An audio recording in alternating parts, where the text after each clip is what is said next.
Hey everybody, Victor here. Let's go ahead and get started with a nation guide for Wallachia. Before I begin though, I wanted to say I try to make no restart guides, and what these are is effectively a guide that you can use every situation. You don't have to restart. Main reason why is because I've seen guides that say, oh, just keep restarting until you have this situation, which is rare, or they simply make a guide saying to do something based on that situation, making you have to restart to make that guide at all useful.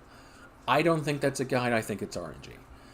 So I try to make guides where that isn't the case. Unfortunately, not every country works that way, and Wallachia is one of them. As such, I wanted to preface by saying you can follow this guide to the letter, and you may still need to restart, and I'll explain why. This guide is partially based on finding an ally in either Poland or Hungary. And Poland is rare. It's very difficult to get Poland to do it. Usually they need to either not get the personal union with Lithuania or not get the vassalage over Moldavia. They can also get it if you are threatened by the Ottomans and they are rival to them. So there's a lot of circumstances that can go into getting it, but it's not always going to be available. Hungary, on the other hand, is usually available, and I mean very, very, very often, but they can also fall under a personal union with Austria. Meaning that this could be a guide where it'll get you on the right track, but very early on, in about 11 years, it could massively fall apart. So I wanted to give that warning before you tried, especially for anybody that wants to do this for the Dracula's Revenge achievement. You can do it both as Wallachia and Moldavia. And here's the difference between them. Moldavia is guaranteed by Poland, so you don't have to worry about that, meaning you're protected, whereas Wallachia, you are not. And if you want to do it as Moldavia, you attack Wallachia, full annex Wallachia, and do the exact same thing I'm going to show you in this guide. That's the difference. So you can absolutely do it as Moldavia. The only thing you're missing out on is some events, and the fact that you're not going to do it as Vlad the Impaler, or Dracula, or Vlad Draculesti, whatever you want to call him.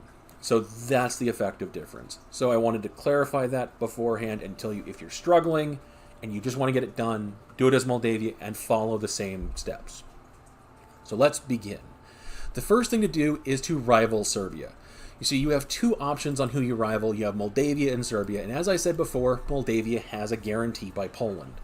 This is only going to drop when they are vassalized by Poland by event, vassalized by Hungary by that same event, or after they've decided to stay independent, Poland decides they want their land.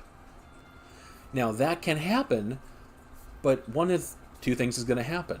Either it's going to type your rival slot, not actually giving you anything except for a person to insult and to embargo, not really giving you any power projection, and then it'll drop off once they end up becoming a vassal, or it will remain because they stay independent, but you can't do anything about it. Not until Poland decides they want to destroy them. Obviously, you don't want to have your rival slots being held by somebody you can't attack. So instead, you rival Serbia, because you will absolutely be attacking them. You will absolutely be doing it. So go ahead and do that. And while I'm here, go ahead and say this now, drop your army maintenance down and mothball this fort. This is a very slow start. You're going to be spending a couple of years not fighting anybody. As a result, you're not going to need your fort, you're not going to need your troops. If somebody does attack you, look at who's surrounding you. You have the Ottomans, who's 4 times stronger than you, Hungary, that's 3 times, Poland, that's 3 times, and Lithuania, that's 4 times. You are not going to win a fight against any of these guys. So just turn it off. It's not worth the maintenance when you're not going to win. Now let's talk about the estates. Make the rival being Serbia before you do anything, because then it is almost extremely likely or guaranteed that this is going to be your diet mission. This mission is simply have 8 troops or equal Serbia, and in this patch, while they have 8 troops, Serbia, they tend to drop their number of troops very quickly, or they'll maintain it, which is better, because then by the time you're actually ready to expand in a couple years, you hire one guy and you get 5% bonus morale of armies. This is a very nice thing to have in the early 10 years of expansion, so don't neglect it. But let's go ahead and talk about the actual privileges. You have the normal mana generation, the loyalty generation, the prestige, and then you have this monopoly. This monopoly is about 15 ducats, which means you're losing about 3 after the course of 10 years. So 3 ducats, 1 mercantilism. The mercantilism's far more valuable. But what matters here is not what is taken, it's what is not. You see, the burghers here, you have the burgher loans. You're not expanding for a couple of years, and you don't need the money. You're not hiring anybody, you're not building anything, you're not constructing a navy, because, well, you can't. So you don't need the money. By taking the loans now, you'll increase your inflation, which will increase the maintenance cost of everything, making you have less money on hand. And on top of that, you'll be paying interest, which will also decrease the amount of money on hand. And you'll lower your trade efficiency, which again will lower the money you have on hand. It'll lower your income. So just leave it alone until after you're done with the early expansion. What I mean by that is, once you're done securing the Balkans, at that point, go for it. Have at it, do the indebted to the burghers, because you're going to be attacking people that you need to have loans to fight, because you're going to need to merc up.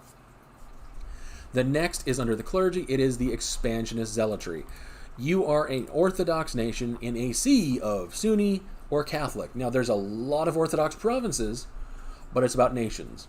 And after you're done in the Balkans, and then possibly in the Caucasus, and I would recommend both, you're able to attack people pretty much the rest of your campaign and not have to worry about, are you going to qualify for the Expansionist Zealotry? The only person that will remain that would be a yes would be Russia. That would be about it. Meaning that you don't have to worry about it anymore and absolutely take it. It'll give you a morale advantage in pretty much every single war. But until you're done with the early expansion, don't lose the morale fight. Maintain it. Just be sure you remember, before you fight Italy, Austria, Hungary, Poland, any of these guys, or the Ottomans that you granted. You don't want to go, oh, I should have done that, and miss out on the achievement.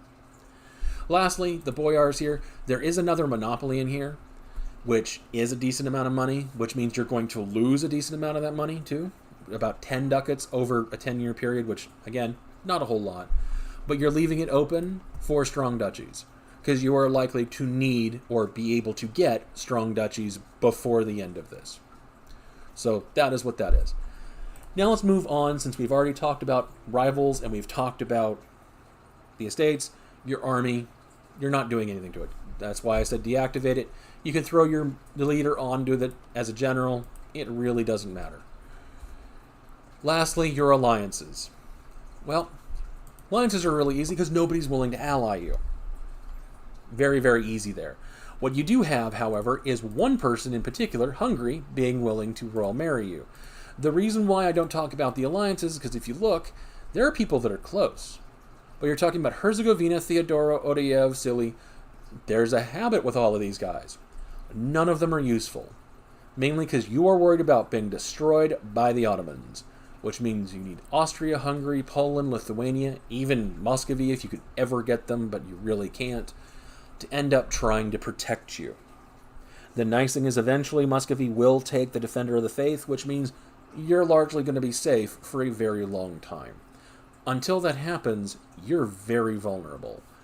And by royal marrying Hungary, you are now on your way to actually having a decent ally that will deter the Ottomans. However, there is a snag. You see, Hungary here will get claims over all of your land. And once that happens, they have a habit of flipping hostile unless you make them like you just enough to not want to instantly attack you. A good example of this is, well, the best way to prevent that is to make them like you a little bit more by insulting one of their rivals. In this case, I get a twofer, because it is a rival of both Hungary and Poland, and the other person I'm going to be going for is Poland. As I said before, your whole point here is to try and get on Poland or Hungary's good side and making them be your ally. Poland will largely depend on how long they remain into the interregnum, because I've seen it take years, and if it does, you have a solid chance of getting them as an ally. Or if Moldavia ends up going under Hungary, and you're quick, you can grab them as an ally. The reason why is, well, they tend to have their diplomatic relations slots filled very, very quickly, which means it's really difficult to even get them to do anything. Because, well, yeah, they're already at their cap. And if you look, it should be in there, they have too many diplomatic relations, -20. Hungary, on the other hand, they don't have that problem. They don't at all. The reason why is when you royal marry them, that takes up one of those slots, which means they don't get another ally. Which means even if they did get another ally, you're already taking a slot, so they don't care. This is why Hungary is easier, and if you get very fortunate, and in this case I was not, and Hungary does not rival Poland, you could potentially get both. If you do, congratulations, you have the best start. If you don't, I am sorry, you don't have the best start. Not the end of the world. At this point, I am simply forgetting to start improving relations, but I need to wait until I get them to the point where they will ally me. And this can take, as I said before, years. So I'm going to have to pause the recording and put in a jump cut so I can show you guys what to do at that point. You will be hiring troops before you're done, because by hiring just a few troops, you are able to get this, the negative, significantly lower. I believe having the free company and then 3 other troops means you're able to, which is a total of all of 14, you're able to get this down to by about 8 negative reasons, which can be huge. Before you do anything, though, make sure if it goes like this to threatened, you turn them off of threatened, because then they might see you as a target, and make sure you put the Ottomans here onto threatened, because then anybody that is their rival, in this case Poland or Austria, may want to protect you, making it more likely for them to ally you. They will normally do this anyway because they already see you as under threat, but just to make it clear for them, be sure to set it yourself. So I will see you guys in a few minutes, or in a few seconds for you guys. And welcome back. So time has been spent. Time for Vlad the Impaler to end up taking over. It's up to you whether or not you do this or not, or if you go with the option for the Pretenders. The thing is that usually the option here is pretty bad. While it is not likely that the Pretenders are going to be this bad, they may not be as good as a 105 with a good general behind it, especially since you might have to fight somebody like the Ottomans. So it's up to you what you choose to do here, but I usually go with Vlad the Impaler, because I would rather have him than a non-good general. Now, I was right there. It looks like they ended up not being happy with me for reasons undefined. So I'm going to have to, again, pause the recording, because I ended up losing 20 reasons for reasons, again. Oh, now I understand it. I saw. I have to royal marry them again, because I forgot about that. Okay, never mind. This is what I mean by it's more difficult, just so you guys can see it. You'll have negative 68 reasons for Poland. For Hungary, it's 46 or 50. And this is with 12,000 troops. So it is a lot more difficult to get Poland on your side than Hungary. Now that that is done, you are relatively safe. Ottomans still can't attack you, but again, you're relatively safe. They're not going to really go in on you that often when you have Hungary willing to back you up. Now it's time to start expanding. And the person you would start expanding with is Herzegovina. They will usually ally the Byzantines. Not always, but usually. But you are going to no-CB them. You do not need to co-belligerate Byzantium. If you want, you can. But realistically, you can only really vassalize them, which will absolutely make the Ottomans attack you. They are not going to let that go unanswered. If you really want to mess with them, feel free. You can absolutely try and do that. You are probably going to have a very short run. Because I have tried it, it makes it a very short run because you don't have enough time to expand. But I'm going to go ahead and start this. Yes, you are going to be paying for stability. You had a couple of years there to generate some admin for this reason. And now you simply start walking. I'm going to again have to pause the recording while I do this because, well, it does get a little boring. But before I get to that point, I wanted to say you need to take your diplomat and now start improving relations with Austria, and then make sure you are improving with 2 other people. You need to make sure you don't go below 100 with Hungary, no matter what you do. You can't really afford to have them not happy with you. And then you need to make sure you keep topped off with Poland. This is not to prevent them from attacking you, but if Hungary, for instance, does fall under the personal union, you want to have the ability to try and get them as an alliance as quickly as humanly possible. Because you don't want to have that happen, and then suddenly the Ottomans go, oh, you're an easy target now. So just be aware of that, don't let it happen, and you'll be fine. I will say this, if you cannot get military access through the Ottomans, which has happened to me before, you're going to be in for a little bit longer of a fight here, simply because you're not going to be able to move around.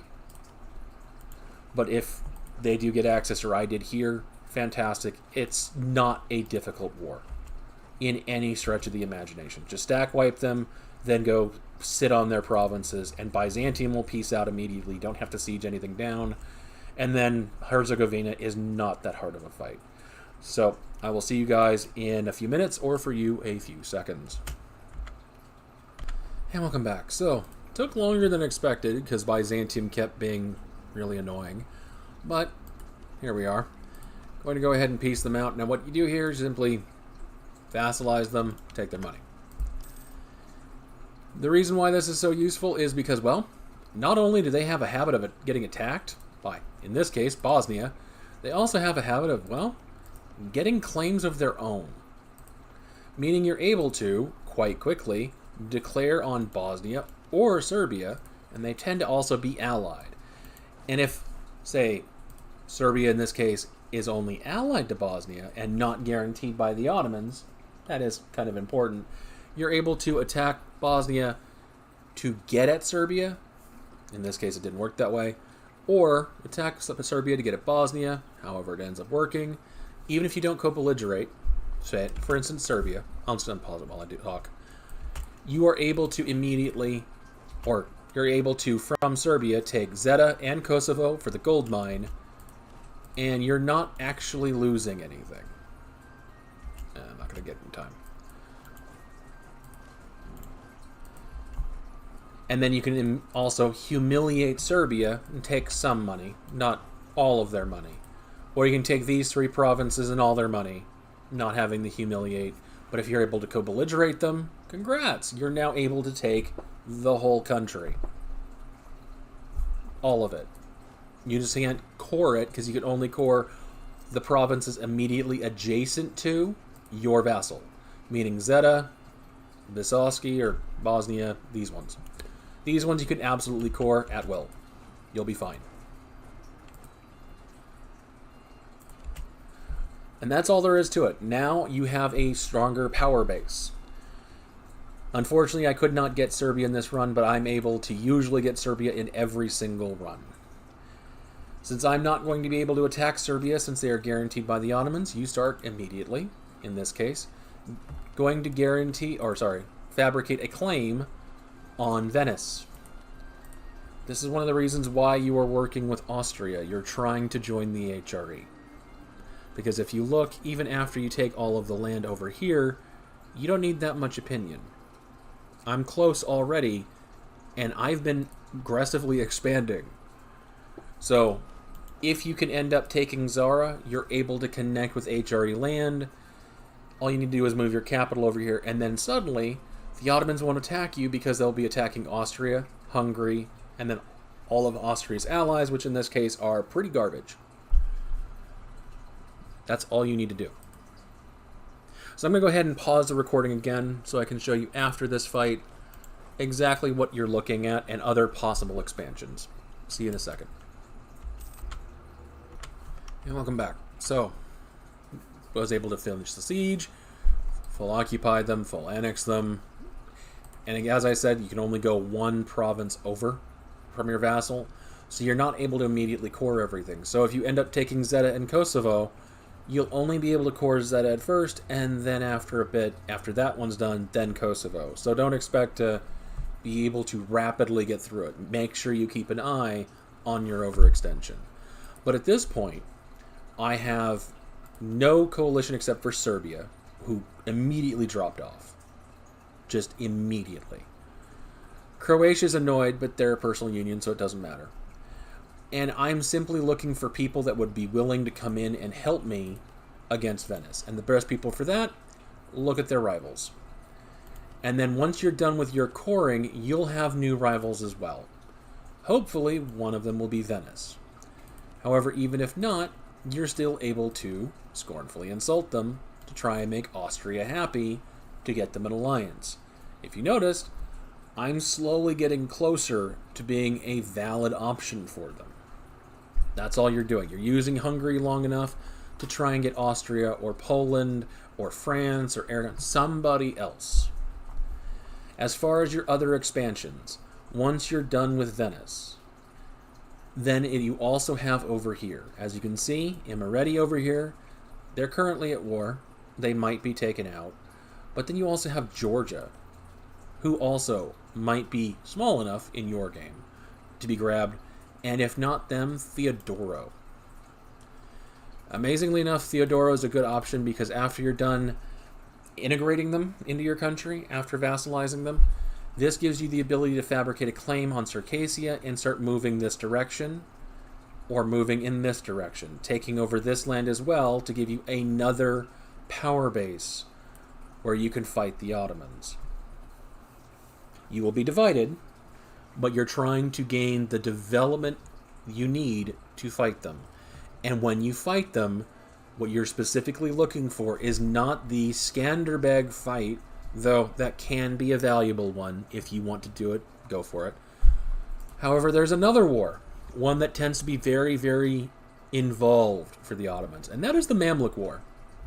If you can make it to the Mamluk War with any of the larger allies, you're going to be able to jump them while they have all of their troops down here. Meaning you'll be able to quickly siege, including their capital, up here, and hopefully knock them out before they even come back. Just be sure to let them get pummeled a little bit by the Mamluks, and you should be fine. But that is the easiest way to suddenly expand, get yourself a foothold, hopefully in your game also take out Serbia. But even if not, eventually the Ottomans will decide they want Serbian land and will go after it themselves. Meaning they'll revoke this guarantee, giving you the opportunity and 5 years worth of time to take them yourself. Lastly, the other expansion path is, of course, Italy. And once you're in the HRE, up into actual HRE land. And that's all you need to do. Just keep making sure Austria likes you. Eventually, you'll be able to get large enough where they will actually want to ally you. Their opinion does go down from the aggressive expansion, but as you can see, it's not high. They largely don't care, because while it is close, it is a different religious group and a different culture group, meaning they really don't care. What is happening down here does not matter to them. So all you need to do is just let that decay over time. Eventually they'll ally you, and you'll be good to go. You'll be in the HRE, and nobody will touch you. You don't need to have them as an ally after that point. You can ally France. But hopefully this helps you guys out in your games. Hopefully you guys are able to get this Dracula's Revenge achievement. Again, it's kind of daunting, but once you get rolling, you'll realize this strategy gives you a lot of power base. Hopefully it helps. If you like this kind of content, like and subscribe. I will be making more of it. If you want to see any particular nation, or if you want to see a mechanic or a different kind of content, let me know in a comment below. I'm more than happy to make it. I just need to know what you guys are looking for. But I hope you guys also just join my Discord server. It is in the description. I'm always looking for more content or more ideas from you guys, and I'd always love to chat with you, so by all means, join the Discord. There's even a list of what I'm doing, and that way you guys won't keep asking for things like Granada, because, yes, I know, there's a lot of Granada comments. I get it. I get that the Granada over here is a problem. I will try and fix it for you guys. I just haven't gotten that far. But with that, thank you all for watching. I hope you all have a wonderful day.